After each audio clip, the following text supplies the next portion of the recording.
পঞ্চায়ত নিৰ্বাচনক লৈ ৰাজনৈতিক দলসমূহৰ মাজত বৃদ্ধি পাইছে এতিয়া তৎপৰতা। প্ৰতিটো ৰাজনৈতিক দলে বিভিন্ন ঠাইত সভা অনুষ্ঠিত কৰি সাংগঠনিক ভেটি শক্তিশালী কৰাৰ লগতে পঞ্চায়ত নিৰ্বাচনত অৱতীৰ্ণ হ'বলৈ সাজু হ'ব ধৰিছে। মিত্ৰজোঁটত থাকিও এজেপি আৰু বিজেপিয়ে পৃথকে সভা অনুষ্ঠিত কৰি পঞ্চায়ত নিৰ্বাচনলৈ ৰণতংকা বজাইছে। শনিবাৰে টিহুনগৰ অগপৰ কাৰ্যালয়ত অগপৰ টিহু সমষ্টি সমিতিৰ এখন বৰ্ধিত কাৰ্যনিৰ্বাহক সভা সম্পন্ন হয়। অগপৰ টিহু সমিতিৰ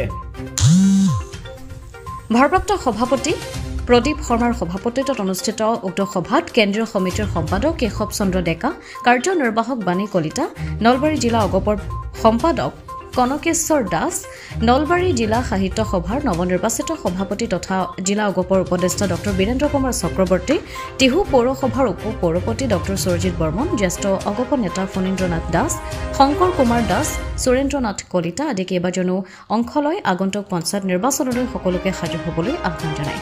টিহু সমষ্টি সমিতিৰ সম্পাদক অৱনী বৰ্মন আৰু ভৱেশ কলিতাই আধৰা উক্ত সভাখনত আগন্তুক পঞ্চায়ত নিৰ্বাচনক টিহু সমষ্টিত এজেপি আৰু বিজেপিৰ মিত্ৰতা নহ'লে প্ৰতিখন পঞ্চায়ততে অগপই প্ৰাৰ্থী দিয়াৰ সিদ্ধান্ত গ্ৰহণ কৰে। আনহাতে মিত্ৰতা বাহাল থাকিলে 50% প্ৰাৰ্থী দিয়াৰ উপৰিও টিহু জিলা পৰিষদৰ আসনখন অগপই বিচাৰিব বুলি জনাইছে। সভাত আমি বিভিন্ন ধৰণৰ আলোচনা কৰিছোঁ আৰু সেই সময়ত মই আগৰ এখন সভাত এই যিটো পৰ্যবেক্ষক দিয়া যিটো মানে এটা কনচেপ্ট ধাৰণা সেইটো মই বক্তব্যত উত্থাপন কৰিছিলোঁ আৰু সেইমতে আপোনালোকে আজি মানে আগতে প্ৰস্তাৱ লৈছিলে সেইটো কাৰ্যকৰী কৰা হৈছে বা আজি হ'বলৈ গৈ আছে।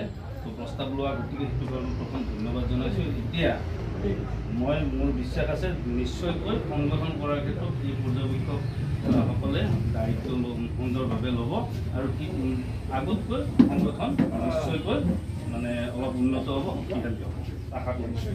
এতিয়া মই দুটা কথা মানে স্পষ্ট কৰিব বিচাৰিছোঁ যে আমাৰ দলীয় নেতৃত্বৰ ক্ষেত্ৰত মানে আমি যিমানখিনি আমাৰ ক্ষোভ বা আমি পাব লগা বা নোপোৱা হেৰুৱা যিখিনি আমাৰ বেদনা আছে সেইখিনি সম্পৰ্কত আমাৰ বিভিন্নজনৰে মানে মত ইতিমধ্যে বিভিন্নজনে ব্যক্ত কৰিছে।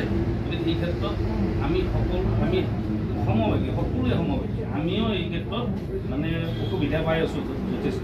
আৰু এটা কথা জানিব আপোনালোকে অনুমান কৰিব পাৰিছে আমাৰ কেন্দ্ৰীয় নেতৃত্ব এইখন নেতৃত্ব এই বিষয়ত সম্পূৰ্ণ অৱগত। আমাৰ দলৰ সভাপতি, কাৰ্যকৰী সভাপতি, আমাৰ মানে বিষয়ববীয়াসকল কেন্দ্ৰীয় নেতৃত্বৰ সকলোৱে অৱগত। কিন্তু আপোনালোকে নিজে জানে, চব কথা খোলোচাকৈ ক'ব নোৱাৰি যে আমি এটা মিত্ৰতা জোঁটত আছোঁ আৰু আমাৰ দলটোক এটা অস্তিত্ব ৰক্ষাৰ কাৰণে আমি এটা মানে মিত্ৰতাৰ বান্ধোনত থাকি মানে কামখিনি কৰিব লগা হৈছে, যিটো কাৰণত সকলোখিনি আমি সমস্যা সমাধান কৰাৰ ক্ষেত্ৰত অকণমান অসুবিধা মানে কৰিছে আৰু যিবিলাক আমি প্ৰেক্টিকেল গ্ৰাউণ্ডত আমি সকলোৱে দেখি আহিছোঁ। কিছু বুজিব পাৰিব বা অনুমান কৰিব পাৰিব যে কেনেকুৱা ধৰণৰ কৌশল মানে ৰচনা কৰি পেলাই দলটো আগুৱাই লৈ যোৱা হৈছে আমাৰ কেন্দ্ৰীয় নেতৃত্বই। আজি যদি দলত চৰকাৰী মানে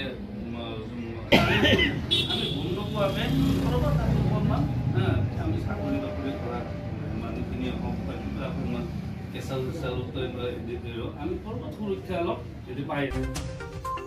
নলবাৰীৰ পৰা ভৱজিৎ বৰ্মনৰ প্ৰতিবেদন, অমৃত নিউজ 24/7। অমৃত প্ৰবাহ অসমীয়া সাপ্তাহিক কাকতৰ ডিজিটেল সংস্কৰণ অমৃত নিউজ, সত্যৰ সন্ধানত অমৃত নিউজ।